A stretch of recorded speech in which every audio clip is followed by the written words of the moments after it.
சேலம் மாவட்டம் ஆத்தூரில் மதுபோதையில் தனியார் ஆம்புலன்ஸை இயக்கியதாக கூறப்படும் ஓட்டுநரின் வீடியோ சமூக வலைதளங்களில் வைரலாகி பரபரப்பை ஏற்படுத்தியுள்ளது.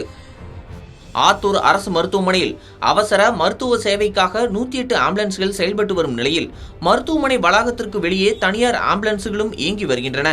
இந்த நிலையில் அம்மம்பாளையத்திலிருந்து ஆத்தூர் நோக்கி சென்ற தனியார் ஆம்புலன்ஸ் ஒன்றின் ஓட்டுநர் மதுபோதையில் வாகனத்தை இயக்கியதாக குற்றச்சாட்டு எழுந்துள்ளது.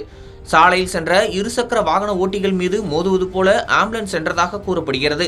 இதனால் மற்ற வாகன ஓட்டிகள் அச்சமடைந்ததுடன் சிலர் இந்த காட்சிகளை வீடியோவாக பதிவு செய்துள்ளனர். இந்த வீடியோ தற்போது சமூக வலைதளங்களில் வேகமாக பரவி வருகிறது.